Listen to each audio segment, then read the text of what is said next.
Bienvenidos y bienvenidas a este módulo sobre un tema crucial para la operativización de la reforma constitucional en derechos humanos, el principio pro persona.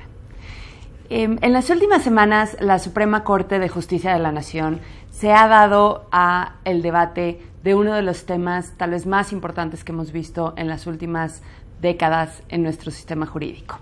En el marco de la contradicción de tesis 293/2011, el Pleno de la Suprema Corte, los ministros del Pleno de la Suprema Corte han discutido cuál debe ser la relación entre la Constitución, por un lado, y los tratados internacionales o las normas internacionales que contengan una norma de derechos humanos.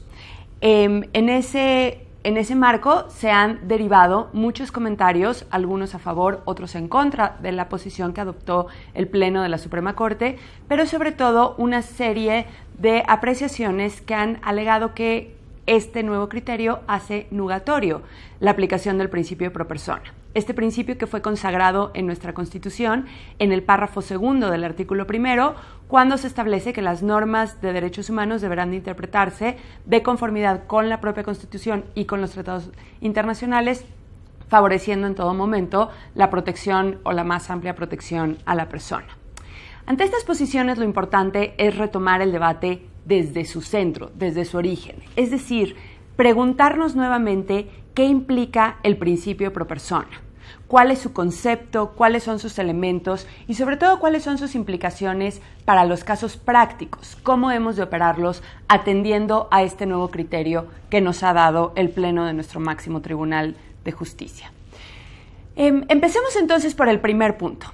El principio pro persona se entiende como un criterio hermenéutico, un criterio de interpretación específicamente para los derechos humanos, a través del cual se deberá adoptar por la norma más amplia o la interpretación más amplia cuando estemos tratando de determinar cuál es el contenido de los derechos humanos. Por el contrario, deberemos de optar por la interpretación más restringida o la aplicación de la norma menos limitante cuando estemos tratando de entender las propias delimitaciones de los derechos, de estos mismos derechos.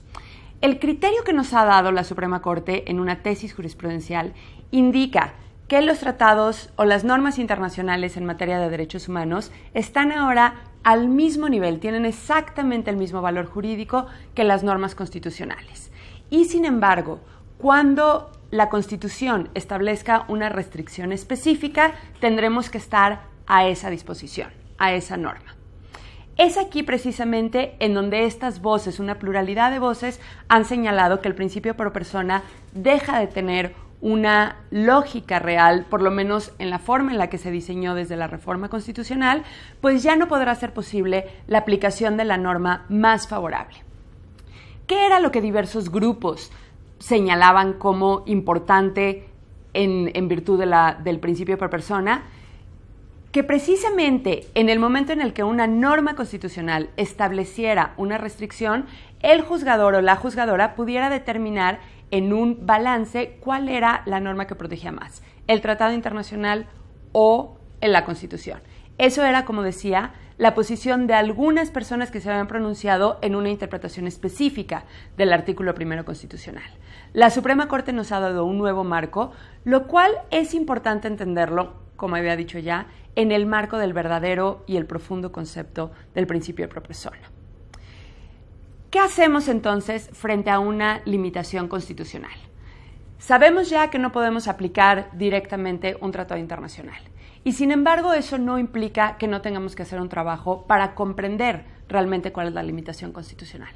Lo primero que debemos de hacer es conocer y reconocer si realmente estamos frente a una limitación constitucional de un derecho. En este sentido, mucho de la doctrina especializada, es importante recordarla, nos habla de que hay normas constitucionales que dan facultades a las autoridades para limitar en un acto concreto un derecho, y esas normas constitucionales no serían per se una restricción al derecho del que estamos hablando.